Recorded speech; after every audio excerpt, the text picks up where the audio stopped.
99% जो pin code है India के is covered by the mutual fund industry of our country. Amazon covers only 95% of pin code. So इतना deep rooted ये हो गया है investment, which is a very big thing for our country. और आपने देखा ही है लास्ट ईयर जिस सबकी सेलिंग हुई FI, अगर जो कोई नॉर्मल ईयर होता जहाँ पे रिटेल ना होता तो खत्म हो गया था हमारा काम। इंडिया का मार्केट आप देखिए जिस हिसाब से जो बेयर होते हैं बड़े छोटे होते हैं, बोल रहा था बड़ी। ऐसा क्यों होता है? उसके पहले बताने के पहले एक एक्सपीरियंस अपना शेयर करूंगा उस समय का, जो एक बहुत ही आई ओपनर था मेरे लिए। मैंने ग्रोथ दी, क्वालिटी ली और at a value. Growth, quality, at a value. Now imagine ये factors how they impact your portfolio. एक जगह कहा था कि आप कॉन्ट्ररी टू मार्केट व्यू आप बुलिश थे मिड कैप्स, ऐसा क्यों? जी इसलिए बुलिश है क्योंकि सिंपल है कि इस बहुत ही खास एपिसोड में आप सबका स्वागत है। आज आपको एक अपने बहुत पुराने मित्र से मिलवाता, कम से कम 25 साल से ज्यादा। जब मुंबई में मैं आया तो कुछ लोगों ने सहायता की समझाने में कि शेयर बाजार होता क्या। उनमें से एक थे दिनशॉ ईरानी, आज मैनेजिंग डायरेक्टर एंड CEO हैं हीलियोस कैपिटल के। लेकिन भारत की स्टॉक मार्केट जब और म्यूचुअल फंड इंडस्ट्री जब बिल्कुल छोटी सी थी, शुरुआत हो रही थी मॉडर्न कैपिटल मार्केट की, तब से ये इस मार्केट से जुड़े रहे और तरह तरह के अलग अलग रोल निभाए इन्होंने। और नॉर्मली ज्यादा बात करते नहीं थे इन सालों में, आज मान गए बात करने के लिए, इसलिए बहुत बहुत धन्यवाद दिनशॉ आने के लिए। धन्यवाद विवेक जी, आप बात करने के लिए। आपकी स्माइल तो वैसी की वैसी जी वो बदली नहीं है, बिल्कुल नहीं बदली। इतनी हाई स्ट्रेस इंडस्ट्री में काम करते हैं आप, लोगों का पैसा मैनेज करते हैं, इन्वेस्ट करते हैं, तो फिर कैसे हंसी नहीं गई आपकी अब तक? जी ये है ना, मुझे मेरे जो बॉस है समीर जी, उन्होंने मुझे सिखाया था कि हंसते रहना हमेशा, कि उससे है ना पेन जो है, जो दर्द है वो कम हो जाता है। और लोग कंफ्यूज हो जाते हैं। कंफ्यूज हो जाते हैं कि ये हंस भी रहा, अभी भी हंस रहा है। तो हमेशा बुलिश लगेगा, हमेशा बुलिश रहो। तो बेयरिश का कोई वो नहीं। और एक्चुअली है भी नहीं। इंडिया का मार्केट आप देखिए जिस हिसाब से जो बेयर होते हैं बड़े छोटे होते हैं, बोल रहा था बड़ी बिग। ऐसा क्यों होता? जी इसलिए है क्योंकि हम एक इमर्जिंग इकोनॉमी है और एक्चुअली हमारे को हमेशा कैपिटल की ज़रूरत रहती है। एंड इन्फ्लेशन भी हमारा एक थोड़े हद तक ज़्यादा रहता है फ्रॉम द वर्ल्ड सच, क्योंकि as a emerging economy you need to have that inflation upside. तो इसलिए हमें ऐसे लगता है कि बिकॉज एक ग्रोइंग इकोनॉमी में इतनी अपॉर्चुनिटीज़ होती हैं, आपको नई नई इंडस्ट्रियाँ दिखती रहती हैं। एंड आपने भी देखा होगा इंडेक्स में, अगर जो आप देखें NSE 50 में शायद 2-3 कंपनी होंगी जो पहले से हैं, बाकी सारी चेंज होगी। क्यों? क्योंकि हमारी जो GDP की कंपोजिशन है वो चेंज हुई है। और ये जो आए हैं वो ग्रोथ इकोनॉमीज हैं, ग्रोथ को काफ़ी कैपिटल चाहिए होता है, और इसलिए जो रन होता है इनमें एक काफ़ी हद तक लंबे अरसे का रन रहता है। तो इसलिए आपको करेक्शन एक दिखेगा, लेकिन ग्रोथ के चलते फिर से आपको एक बुल रन दिख सकता है मार्केट में। So that's how it is always. और अभी जो चल रहा है वो आई थिंक सिक्लिकल एक डाउन टर्न है, turn out to be a. उस पर भी बात करूंगा, लेकिन पहले ये जानना चाहता हूं कि 30 साल पहले, जैसे मैंने इंट्रोडक्शन में कहा, हाँ जी, जब ये आज की जो मार्केट है, एक पूरी जनरेशन बिल्कुल जिसने वो देखा ही नहीं है दौर, जी बिल्कुल नहीं देखा। आप उस दौर में आपने अपने कदम रखे और बहुत सक्सेस तब भी पाया आपने। क्या बदला आपके मुताबिक 30 साल में? विवेक जी एक मैं नंबर्स नहीं पूछ रहा, नहीं वो डेटा सब बता चुके हैं, इतने वो इन्वेस्टर आ गए, ये इंडेक्स था, वो इंडेक्स था। लेकिन भारत के जो इन्वेस्टर्स हैं, लोग हैं, सिटीजन्स हैं, वो उसके पहले बताने के पहले एक एक्सपीरियंस अपना शेयर करूंगा उस समय का, जो एक बहुत ही आई ओपनर था मेरे लिए। तो मैं उस समय, आपको याद होगा 12 बजे एक्सचेंज खुलता था बिल्कुल, और 2 बजे बंद हो जाता था, सिर्फ 2 घंटे का एक्सचेंज होता था। तो 12 बजे के करीब मैं दलाल स्ट्रीट में चल रहा था, जीवा और स्टार साइड में थे। आई थिंक वो ट्रेडिंग फ्लोर 3rd माले पे था, 3रे माले पे था, खुला और ओपन एयर होता था। तो मैं जा रहा था और अचानक से ऐसे जैसे कोई ट्रेन बाजू में से निकल रही हो वैसे आवाज आया, आ करके ऐसे जोर होगा, तो मैं ऐसे झुक गया, मैं कहा क्या हुआ, फिर से मुझे लगा राइट चालू हुई, क्या हुआ, ऐसा झुका, और मैं बाजू में वो खड़े थे सैंडविच वाले, तो सैंडविच लगाते हुए मुझे देखते हैं कि आज तेजी है। तो एक बड़ी चीज तो यही बदली है कि ये ओपन आउटक्राई सिस्टम चला गया और आपका ऑनलाइन ट्रेडिंग हो गया, राइट। तो वो उसके चलते actually you were open to the world after that, क्योंकि हांगकांग में बैठा एक आदमी अपना ट्रेड देख सकता है। Earlier used to place a bet, so इसलिए India open up to the world, पहली चीज तो हुई। और दूसरा, जो रिटेल पार्टिसिपेशन था, पहले तो काफी हद तक इंस्टीट्यूशनल ही होता था और वही डिसाइड करता था मार्केट का मूवमेंट, लेकिन अब की तारीख, आज की डेट में अगर आप देखें तो रिटेल पार्टिसिपेशन इन सबसे आया है फिनोमिनल। इतना बढ़िया पार्टिसिपेशन, इतने डीप रूटेड पार्टिसिपेशन हमने देखा नहीं है। इनफैक्ट अभी तो मैं मेंबर हूं एमफी का, बिकॉज हमारे पास म्यूचुअल फंड है, तो उन्होंने एक डेटा पॉइंट शेयर किया था which was really astounding one. 99% जो पिन कोड्स हैं इंडिया के is covered by the mutual fund industry of our country. Amazon covers only 95% of the pin code. So इतना deep rooted ये हो गया है investment, which is a very big thing for our country. और आपने देखा ही है लास्ट ईयर जिस आपकी सेलिंग हुई एफआई की, अगर जो कोई नॉर्मल ईयर होता जहाँ पे रिटेल ना होता तो खत्म हो गया होता हमारा मार्केट, एंड हिला भी नहीं, बिल्कुल एब्जॉर्ब हो गई पूरी से। बिहेवियर बदला लोगों का, जी बिल्कुल, इन्वेस्टमेंट की तरफ, वो पहले इक्विटी की तरफ। अगर जो आप मुझे थोड़ा अलाउ करें तो पहले आपको याद होगा पूरा खबरी मार्केट होता था। हाँ। पूरी सेबी डेज पूरा खबरी मार्केट होता था और सब टिप्स से काम करते थे। अभी के लिए, और उस समय बिल्कुल शॉर्ट टर्म भी होता था। मुझे याद है मैं एक इन्वेस्टर के साथ बैठा था, मैंने कहा आपका लॉन्ग टर्म आउटलुक क्या, कहता 2 हफ्ते। हाँ। तो आप सोचिए ये तो लॉन्ग टर्म होता था क्योंकि बलान था 2 हफ्ते का, that was the settlement period 2 हफ्ता। तो एनीवे, सो ऐसी तो हालत थी। और आज की तारीख में आप बात कीजिए, long term investing is a given thing, मतलब। और सिप जैसी जो प्रोडक्ट है हमारी सिस्टमैटिक इन्वेस्टमेंट प्रोडक्ट, वो तो बिल्कुल ही बहुत ही बढ़िया है। और उससे ही प्रूव होता है कि जिस हिसाब से फ्लोज आ रहे हैं every month, people are committing to the market for a long term as such, कोई शॉर्ट टर्म सोचता नहीं है। और हमने तो हमारे फंडों में ही देखा है रेगुलर फ्लोज चालू होते हैं। तो I think that was a big mindset change. और यही था कि पहले लोग इसको सट्टा बाजार बुलाते थे, अभी कसीनो कहते थे, लेकिन पता नहीं क्या क्या कुछ हद तक देखा हमने, जो हाँ, सेबी के भी सर्वेज आए एफएनओ में, वो तो भी अभी काफी हाँ थोड़ी, अब उसके बाद टाइटनिंग की उन्होंने, पर लेकिन अभी एटलीस्ट एक investment horizon, it's a alternate to FDs, to bank deposit, तो वो सब आ गया यहाँ पे, which is I think a very healthy thing. आप ये मानते हैं कि 30 साल पहले बहुत कम लोगों को जानकारी थी, तो कई लोगों ने, क्योंकि मैं देखता रहता हूँ कई स्कीम्स के डिटेल्स आते हैं अब आज, क्योंकि म्यूचुअल फंड इंडस्ट्री, जैसे मैंने कहा, आप तो उससे जब बहुत छोटी थी जुड़े थे, कई स्कीम्स हैं जिन्होंने 30 इयर्स कंप्लीट कर ली और 20% से ज्यादा कैगर दे दी। हाँ जी, लेकिन बहुत कम लोगों ने उसका फायदा उठाया, क्योंकि बहुत कम लोग रुके रहे उससे। और उस समय आए भी थे, शायद बहुत कम लोग जुड़े भी थे उस फंड के साथ तब। हाँ, but over a period of time 10 lakh आए होंगे, लेकिन मुश्किल से 100 भी नहीं रहे। 100 भी नहीं रहे, राइट, वेरी। अब ये चेंज हो रहा है आपके मुताबिक? बिल्कुल जी, बिल्कुल, क्योंकि हम यही देखते रहते हैं कि जब एक्चुअली हमारी अगर जो एक्सपीरियंस की बात करें, तो जब हमने हमारा फ्लेक्सी कैप चालू किया था तब शायद 16,000 यूनिक इन्वेस्टर्स थे। आज की तारीख में हमारे पास कोई 1,25,000 या 26,000 यूनिक इन्वेस्टर्स हो गए। तो आप सोचिए, लाख यूनिक इन्वेस्टर्स ज्वाइन हो गए over a period of just 2 years। So this is the exciting part कि you are appealing to more and more people. So वैसा I think that has been a big mind change such. और actually घर में भी acceptable हो गया है। अगर जो कोई बच्चा नया नया कमाना चालू करता है और वो बोलता है मैं म्यूचुअल फंड में डाल रहा हूँ, तो पेरेंट्स उसको डांटते नहीं, वो बोलते हैं अच्छा कर रहे हो तुम, कि लंबा सोच रहे हो आप। तो वैसा, सो एज आई सेड कि नया एवेन्यू खुल गया है फॉर सेविंग्स पर से, so for a individual investor. आपके कुछ इंटरव्यू पढ़ रहा था मैं, आपने एक जगह कहा था कि आप कॉन्ट्ररी टू मार्केट व्यू, आप बुलिश थे मिड कैप्स पे। जी बिल्कुल। ऐसा क्यों? मिड नहीं, स्मॉल कैप में भी बुलिश है। हाँ, small cap also, mid and small, mid and small दोनों में बुलिश है जी। जी, इसलिए बुलिश है क्योंकि सबसे ज्यादा रिटर्न आपको वहीं दिखता है जहां सबसे ज्यादा मार पड़ी। पहली चीज तो वो है, because the biggest dip gives you the biggest rise, right, so that is how it is.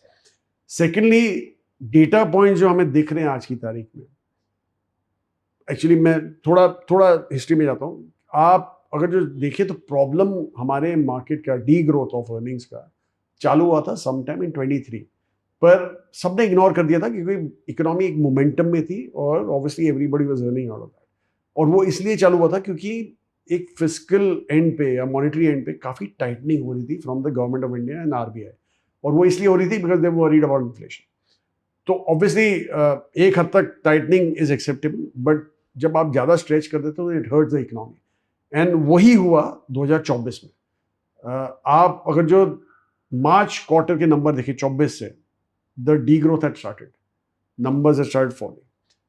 Unfortunately, the biggest hit जो होता है नॉर्मली होता है जो सबसे छोटा प्लेयर हो उसको सबसे ज़्यादा बड़ा हिट होता है, जो बीच वाला है उसे कम होता है और सबसे बड़ा होता है उसको बहुत ही कम होता है। तो इसलिए जब बिगेस्ट हिट था वो स्मॉल कैप कोहोर्ट को हुआ, मिड कैप को भी हुआ, पर large cap was fairly insulated. So that's how it happened.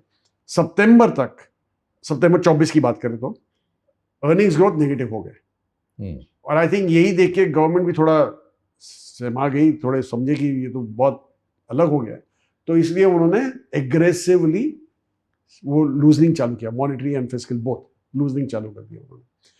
उसके चलते फिर से पिकअप नहीं हुआ, पर ऑब्वियसली क्योंकि एक बार कंज्यूमर जरा घबरा जाता है तो उसको बाहर निकालने के थोड़ा टाइम लगता है, तो काफ़ी हद तक on the fiscal front also government ने जैसे टैक्स लैब्स का एग्जेम्पशन लैब जो लिमिट था 7 का 12 कर दिया, जीएसटी रैशनलाइजेशन किया, आई थिंक ये सब started working on the consumer.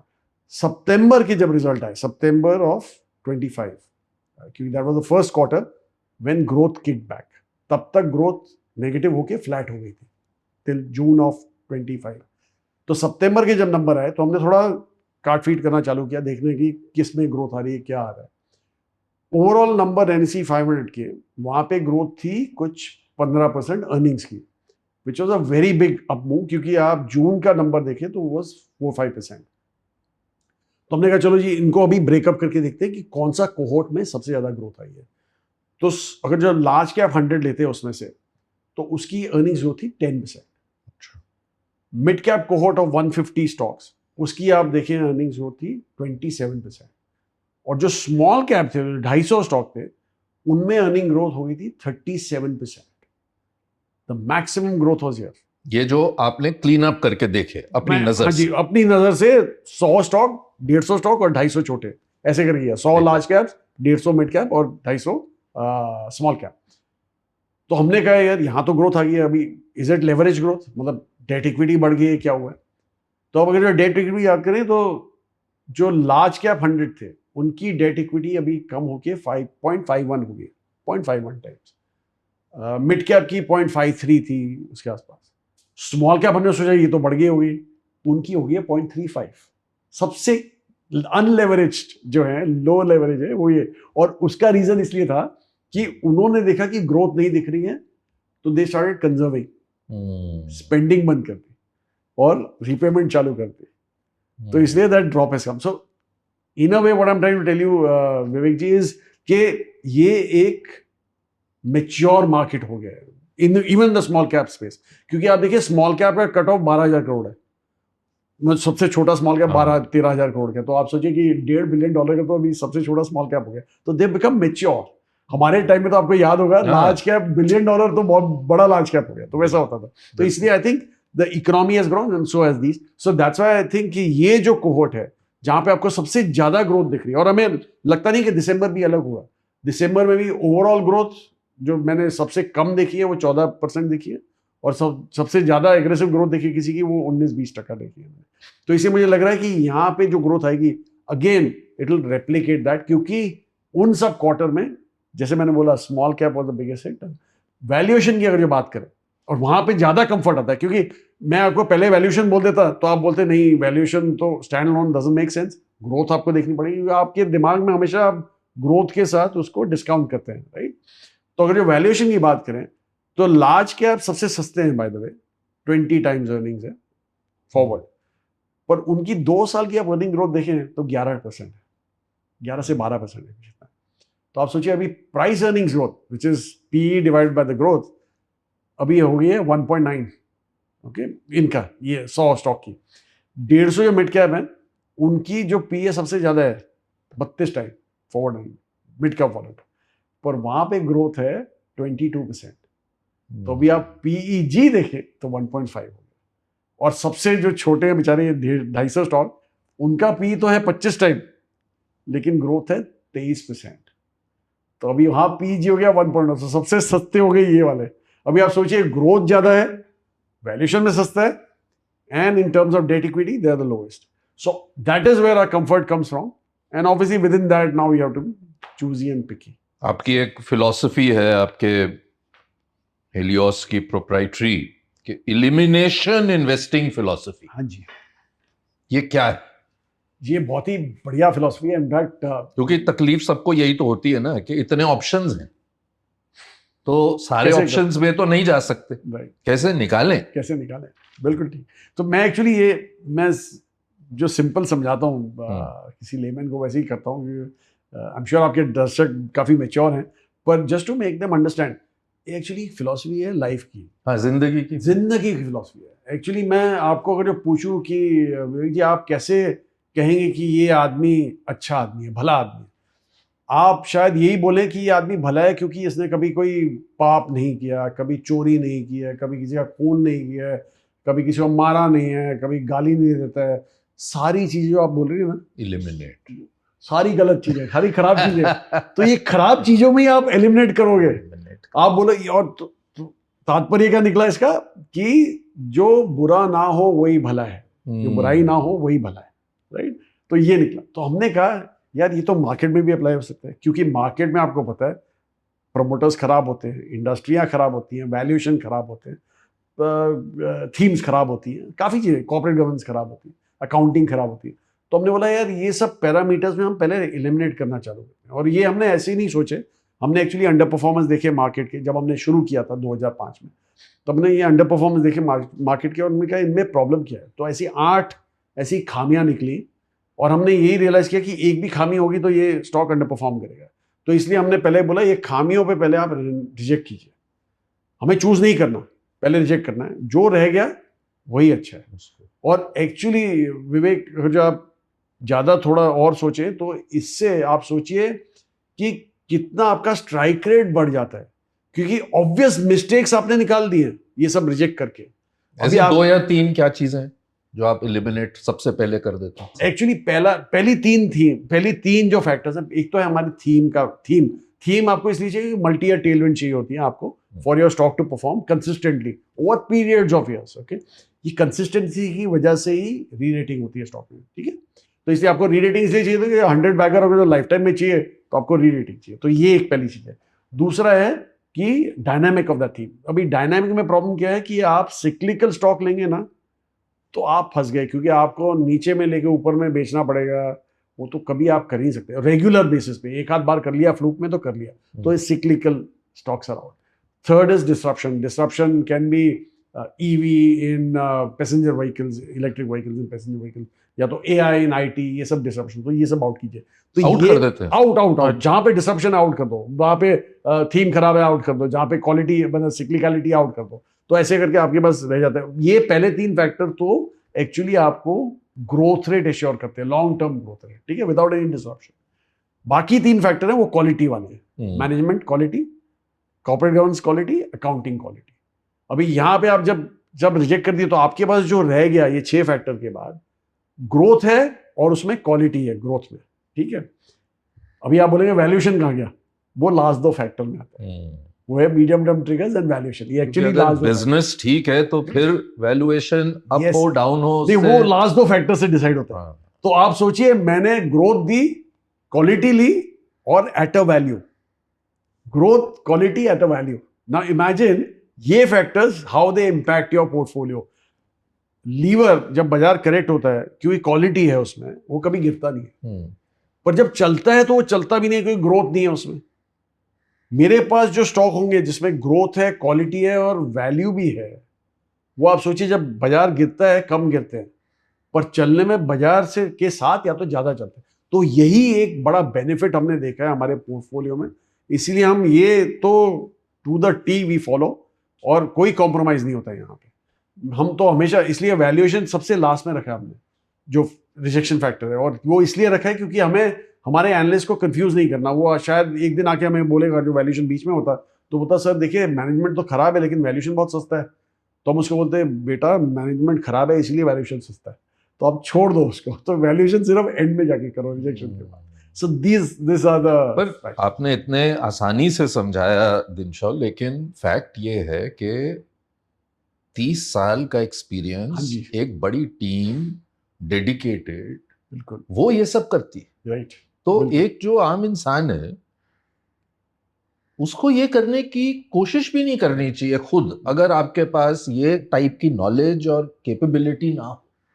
Vivek actually हम तो यही बोलते हैं कि इन्वेस्टमेंट एक हॉबी नहीं है, हाँ, फुल टाइम जॉब है। जॉब। नहीं है आपके पास टाइम तो मत कीजिए, प्रोफेशनल मैनेजर को दे दीजिए किसी। मुझे हैरानी होती है कि आज इस इंडस्ट्री में इतने विकल्प हैं, इतने प्रोफेशनल्स, आप जैसे, समीर जैसे खुद अपने भी फंड्स शुरू कर रहे हैं, इतनी मतलब वर्ल्ड क्लास एक स्टॉक मार्केट हमने बना दिया, लेकिन फिर भी खुद जाके अपना ये फन लेने के लिए चले जाते हैं।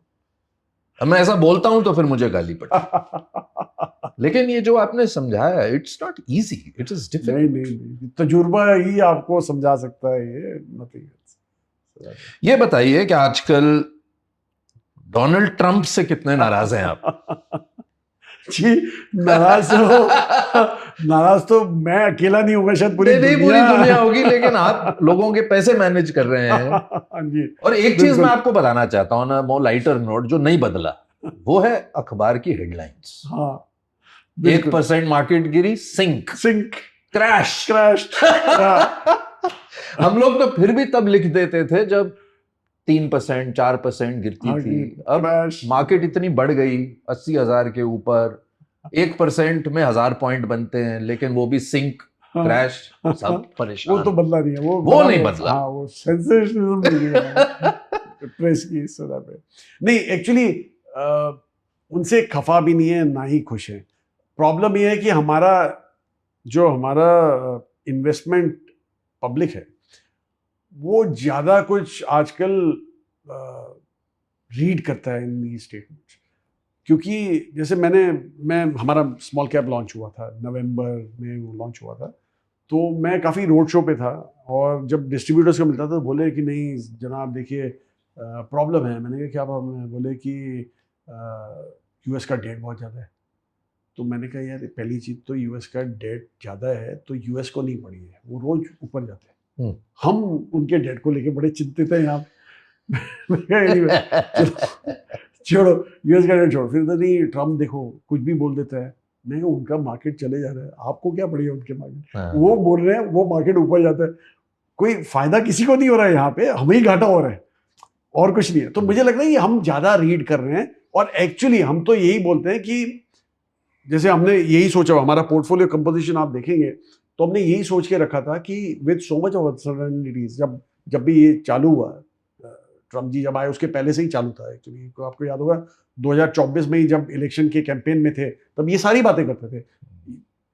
अलग ये हुआ कि जब आए तब ज्यादा ही बोल दिया उन्होंने, कर भी दिया। तो एनीवे, तो हमने यही सोचा था कि एक्सटर्नल फेसिंग जो स्टॉक्स हैं, जो एक्सपोर्ट ड्रिवन हमारे स्टॉक्स हैं, वो अवॉइड कीजिए, उसको हाथ मत लगाइए, आप डोमेस्टिक फेसिंग कंपनीज को देखिए।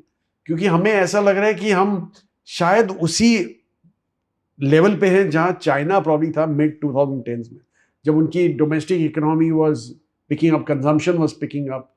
पहले तो एक्सपोर्ट ड्रिवन था पूरा, फिर बाद में internal consumption was the one which took it of. तो हमें लग रहा है कि हम वहीं फेस पे हैं, और वो कंफर्ट हमें इसलिए आ रहा है क्योंकि अगर जो आप पूल देखिए, हमारा एम्प्लॉयमेंट पूल आज की तारीख में, तो almost 38% of that pool is generation Z. आपने भी डील किया होगा उनके साथ, वेरी एग्रेसिव कंज्यूमर्स, यहाँ पे भी कमरे में हैं 2-3 ऐसे। बिल्कुल बिल्कुल बिल्कुल, वेरी एग्रेसिव। उल्टा मैं तो हमेशा एक एनेक्डोट शेयर करता हूँ एक स्टैंड अप कॉमेडियन का, अगर आप मुझे इजाजत दे तो। बिल्कुल। तो उन्होंने हिंदी में ही बहुत बढ़िया लगता है, वो बोले कि मेरी पहली सैलरी मिली और मैं अपने डैड के पास गया, मैंने कहा डैड ये देखो मेरी सैलरी स्लिप, मैं अभी बैंक के पास जा रहा हूँ, लोन लूंगा और एक बुलेट बाइक ले लूंगा। तो डैड बोले बेटा ऐसा मत करो, एफडी चालू कर दो। तो बोले डैड मेरी गर्लफ्रेंड को एफडी पे बिठा के मैं डेट पे ले जाऊंगा।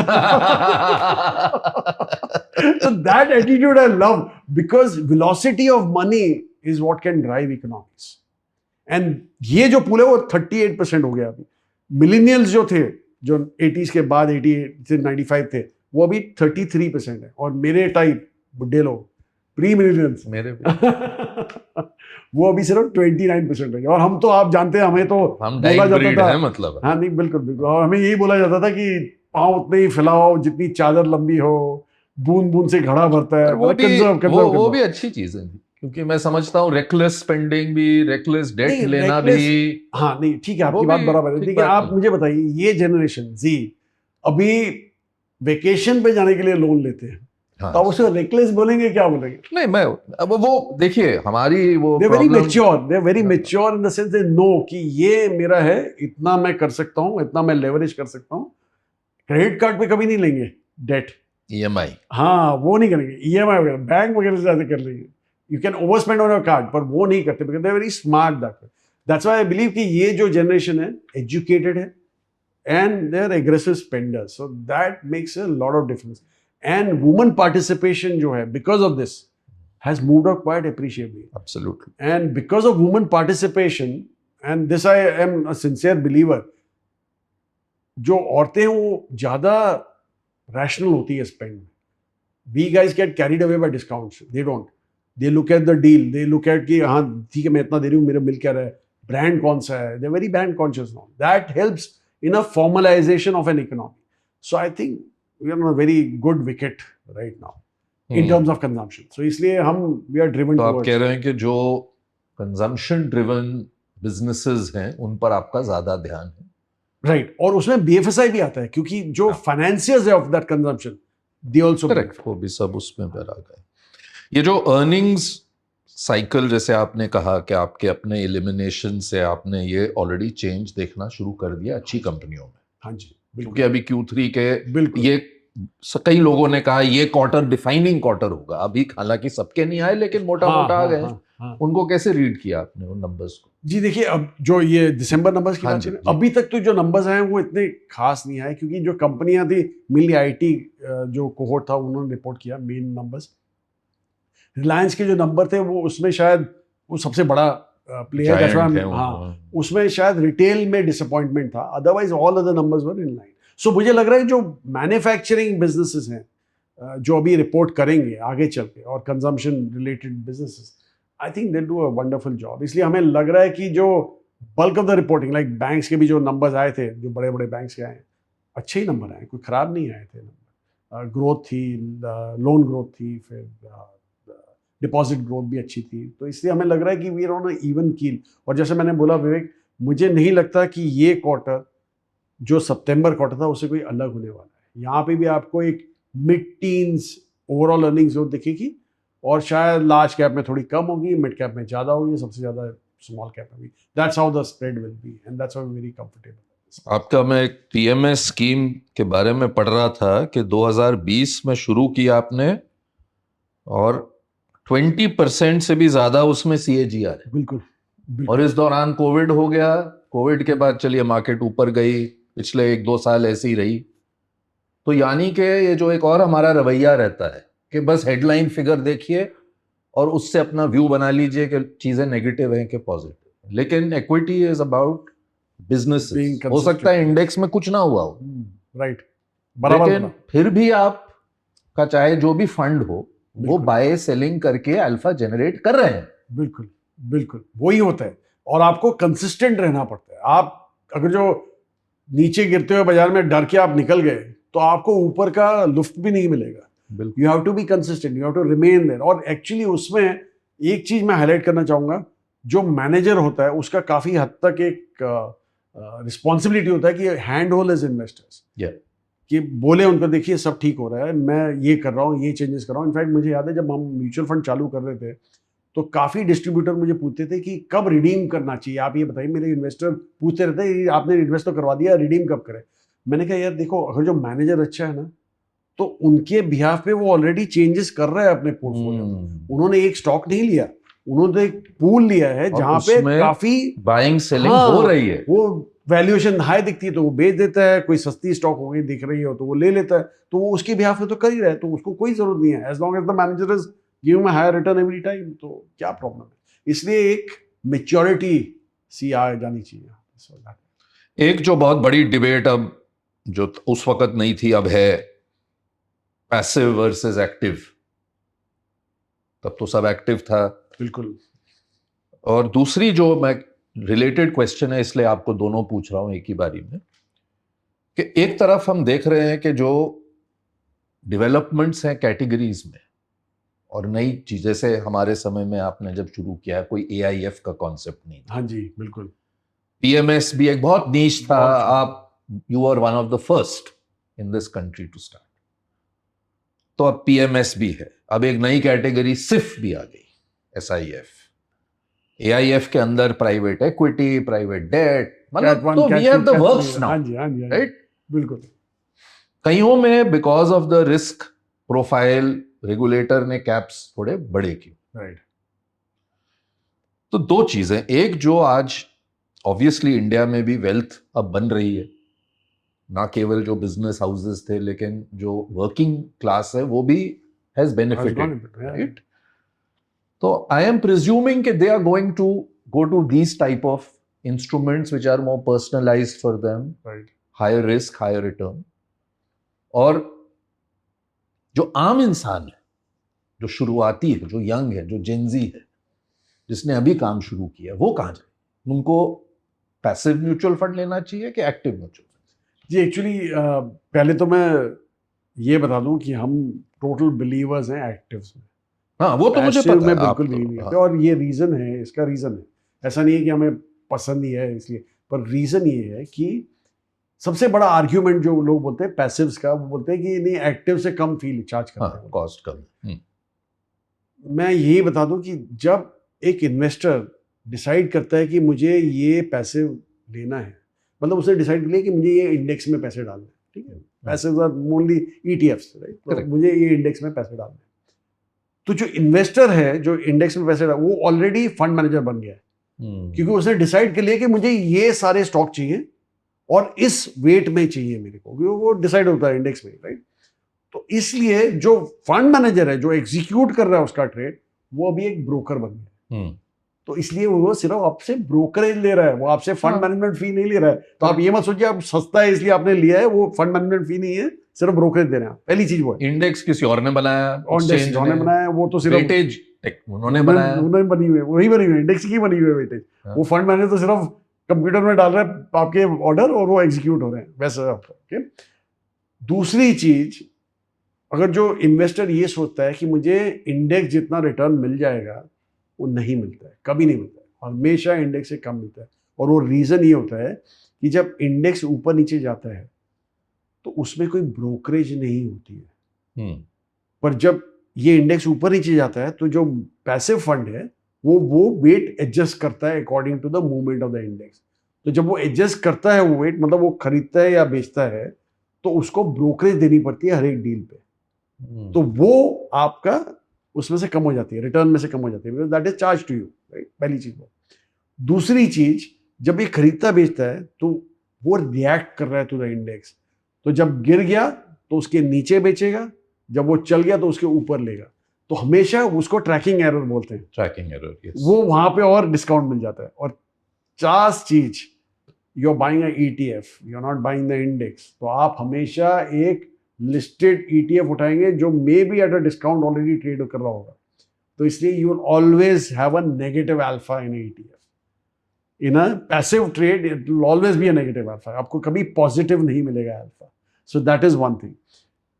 Passives why we like is because यहां पे active, active why we like is because यहां पे आपको फंड मैनेजर का हुनर निकल के दिखता है। उसको मतलब कैसे एग्रेसिवली वो मैनेज करता है या पैसिवली मैनेज करता है, all depends on the fund manager style, right. हम तो जैसे बोलते हैं, जैसे हमें हमेशा ये ब्रोकर आके बोलते हैं हमें कि आपको ये सेक्टर पसंद नहीं है तो आप अंडरवेट कर लीजिए। हम बोलते नहीं अंडरवेट, हम जीरो करेंगे। We are binary decision makers, 1 या 0। पसंद नहीं है जीरो, आईटी पसंद नहीं है जीरो, एफएमसीजी पसंद नहीं है zero. We will not be underweight just because हमें सब कुछ कवर करना है यहाँ पे, तो हम्म। वैसा, तो वहां पे ज्यादा अल्फा निकल के आता है। तो इसलिए हमें लग रहा है कि even a generation Z who is a very aggressive consumer himself, he needs to see these kind of returns, और तभी जाके उसको थोड़ा लुफ्त आएगा मार्केट और में, जब कंपाउंडिंग होगी Yes. तभी समझ आएगा। तभी समझ आएगा उसको। इतनी अच्छी हिंदी कैसे बोल लेते हैं? जी मैं दिल्ली में पढ़ा लिखा हूँ। आप कह रहे थे मेरे को बिफोर वी स्टार्टेड रिकॉर्डिंग। मैं वहां कैसे पहुंचे? सो मेरे डैड, उनको बिजनेस शुरू करना था दिल्ली में, तो वो बॉम्बे से दिल्ली गए। क्या बात? हाँ जी, और शुरू भी किया business and finally sold it off and he came back to Bombay. पर मैं दिल्ली में रह गया क्योंकि मुझे तब तक दिल्ली बहुत पसंद आ गई थी, तो मैंने कहा मैं दिल्ली में रहूंगा। एनीवे जब पहली नौकरी लगी तो बॉम्बे में लगी, तो बॉम्बे आ गए। तो कैसे क्या अच्छा लगा दिल्ली के बारे में? जी लोग बहुत बढ़िया हैं दिल्ली के। वो मतलब आप अगर जो उस समय, तो वहाँ पे तो आई डोंट नो अभी क्या कंसेप्ट है, उस समय गली का कॉन्सेप्ट हुआ। हाँ। तो आप अगर जो वहाँ पे पैदा हुए हैं, तो आप सिर्फ अपने माँ बाप के बेटे नहीं, आप पूरी गली के बेटे हैं। सबको आपकी पड़ी होती है। और फूडी हैं आप? हाँ बिल्कुल, वो तो खाना तो आप, अभी भी मुझे याद आता है छोले भटूरे पटेल नगर के। अगली बार आएंगे साथ खाएंगे। जी, बिल्कुल। और आपको ट्रैवल का बड़ा शौक? हाँ जी बिल्कुल बिल्कुल। हाइकिंग करते हैं आप? बिल्कुल, वो ट्रैकिंग करते हैं? एक वही है जो एक सैनिटी लेके आता है आपको, क्योंकि स्टॉक मार्केट ना हाई प्रेशर सिचुएशन रहता है हमेशा, तो यू नीड टू रिलीव। इसीलिए मैंने पूछा, बड़े खुश मिजाज किस्म के इंसान हैं आप बहुत। वो तो मैंने जैसे बोला कि जितना आप लाफ करते हैं ना, actually there is a scientific reason. जब आप हंसते हैं तो एक डोपामिन करके एक वो होता है एंजाइम जो आता है, प्रोड्यूस करती है आपकी बॉडी, और डोपामिन मेक्स यू। नहीं पर इतना आसान होता है तो पूरी दुनिया हंस रही होती ना दिन वो तो शो। है, वो तो बाहर आपका नेचर, अपने आप को भी कुछ क्रेडिट दे दीजिए। सबसे बड़ी चीज क्या? ट्रैकिंग का पूछ रहा था मैं। हाइकिंग, ट्रैवल, कहाँ, कौन सी फेवरेट जगह? नहीं फेवरेट जगह जैसा कुछ है नहीं, I like to go to newer places. अच्छा। तो एक्चुअली उससे क्या होता है कि आप हमेशा एक अपने लिए कुछ कर रहे हैं, और वो एक मैं कैसे समझाऊंगा, आप चल रहे हैं अपने दिमाग में, कुछ चल रहा है, आप नेचर के बीच में हैं, बहुत ही बढ़िया। It brings down your all your pressures in life, and then you believe that life is really a beautiful place to be in। नहीं तो ऑफिस में पूरे टाइम शेयर मार्केट, स्क्रीन, वो सब देख के थोड़ा बॉयलर रूम कहते थे इसको, इसीलिए। बिल्कुल बिल्कुल। अपने माँ बाप से या फैमिली से या कोई जो भी आप जिसके करीब थे, ऐसा कौन सा लेसन आपने सीखा जिसे हमेशा अपने साथ कैरी किया? मेरे डैड और मॉम हमेशा मुझे बोलते थे कि हंसते रहना और कभी किसी को दुख मत देना। तो वैसा, और यही मैं हमेशा ट्राई करता रहता हूँ कि कभी किसी को हर्ट नहीं करूँ। अगर जो आप मेरे ऑफिस में आएंगे और किसी से पूछेंगे दिनशा कभी चिल्लाया क्या तुम्हारे ऊपर, किसी को भी बोले नहीं कभी नहीं। वो गलती भी करो तो बोलते क्या किया यार आपने, ऐसे थोड़ी गलती होती है। तो वो एक चीज है जो which makes you also very peaceful in life. इतना सक्सेस कमाया दिनशा आपने, मनी की क्या अहमियत है आपके जिंदगी? बिल्कुल नहीं। I think I don't, that's what मैं सबको ये बोलता हूँ कि पैसों से आप किसी का सक्सेस नहीं काउंट कर सकते। You have to count is success by the number of people, by the way people talk about it. That's the only thing. पैसों की कोई अहमियत नहीं होती है।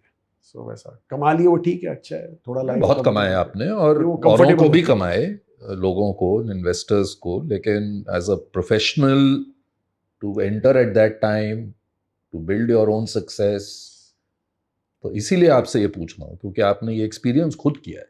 नहीं बिल्कुल, वो तो ठीक है। मुझे याद है कि जब मैं स्कूल में था, और ये मैं सबको बताता हूँ, I have no shame in telling, Agra की ट्रिप बन रही थी और मेरे पेरेंट्स ने बोला कि देखो हमारे पास पैसे हैं नहीं, तो मेरी माँ ने बोला मैं कबाड़ी बेच के तुम्हें भेज देती हूँ आगरा। तो कबाड़ी घर की निकाली और मुझे भेजी। वो दिन देखे मैंने। तो आप सोचिए वहाँ से यहाँ आने में, फिर भी I have never felt that I am any different. आजकल भी मैं अपने बच्चों को ये बोलता हूँ कंजर्व करो बेटा, दो they spend on different things, but that's what life has taught me. But that's why you are so humble. Yeah, very true. Thousands of crores, lakhs of crores you have managed for people, made wealth for them and for yourself, and you're still so humble, Dinsha. Wonderful talking to you. Thank you. Thank It was a pleasure. God bless you.